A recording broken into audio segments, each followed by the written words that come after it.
Hey y'all, we have caught 3 consecutive days of rain on the farm, so I can't continue disking this cornfield in right now. It's a little bit too wet disking these corn stalks, but I can do something that I didn't get to last week. I was really wanting last week to get my winter grazing planted for my cows.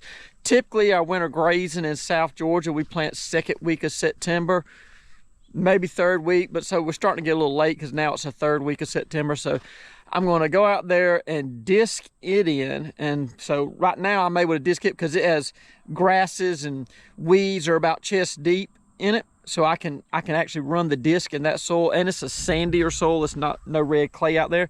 So we're going to try to run the disc in that and then drill some wheat, oats, rye, and Australian winter peas. There is a wild cow on the loose. You see he's been walking around out here around the tractor.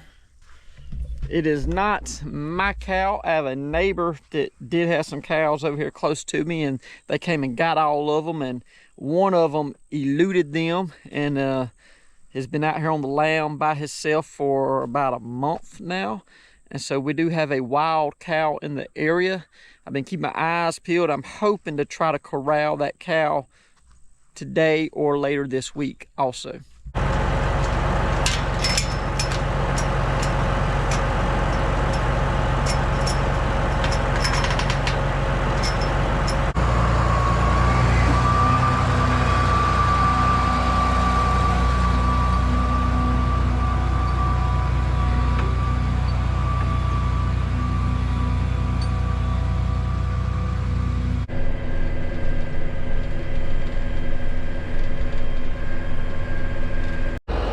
So this is my grazing where the cows will be out during the summer, but as we transition into the winter, we have this little patch here, about 7.5, 8 acres, where I plant temporary grazing, and I will move them on and off of this grazing throughout the winter.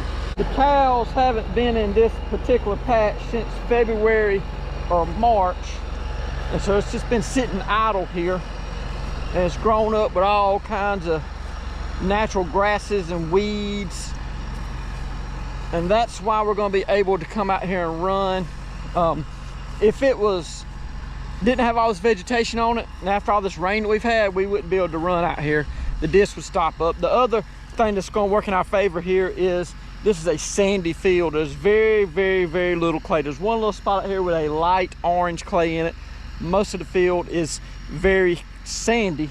And so with that sand and this all this vegetation, I'll be able to pull that disc rather easily out here, I hope, and then we can get it all prepared and get ready for that grazing.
Got it all disced up. Now we got to head back and get the drill. Colin at Blakely Feed and Seed helped me develop a custom ration or custom grazing for my cattle. I have a combination in here of wheat, oats, and rye. And the reason I didn't just plant oats or just plant wheat or just plant rye is they all have a little nuances in them that, let's say oats, is stronger during a cold winter. If we get more cold weather or colder weather than we normally would get, the oats will outperform the wheat and the rye. However, on that particular field, it is a lighter dirt, and oats don't like a lighter dirt as much as wheat does. So the wheat will yield better in that light dirt, but rye will give more tonnage than wheat will. Wheat offers a higher quality than the oats or the rye, and so it's just a never-ending trade-off. But if you mix all three of them, you kind of get away from, let's say if we had just wheat or just rye and we had a particular hard winter, we would have been better to just plant oats rather than one of them two. But in planting all three of them, we gain the benefits of having each one of them without the negative consequences, because we have a fallback crop, so to speak. We're not putting all our eggs in one basket. We're diversifying the crop. I'm also adding about 200 pounds of Australian winter peas to the mix to kind of bump the protein up, because while those forage oats are good, we're going to bump the protein up because the cattle that time of year right here, that for me anyway, in my cattle, that's the worst time of year for them as far as nutrition goes. And so if we any way we can put more protein in there, kind of bump them along, keep them moving until they get that spring grazing. Any opportunity we can to add that high protein, we're going to do it. So Australian winter peas in the mix.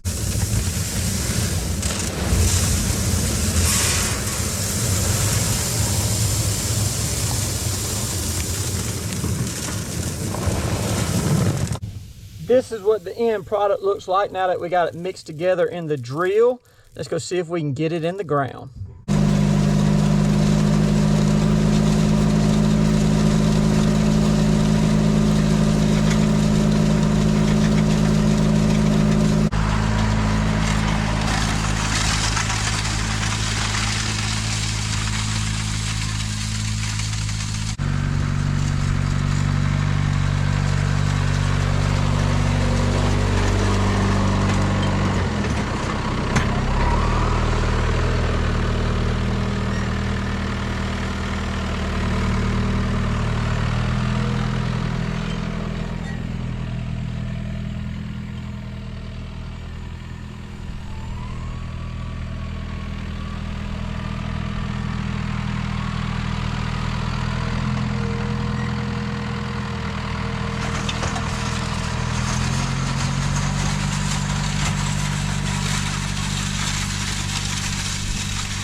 I didn't quite have enough seed in there to fence the patch, so I got to shoot back to town, get a little bit more seed from Colin. But I thank all of y'all for watching today. I hope to see you next time.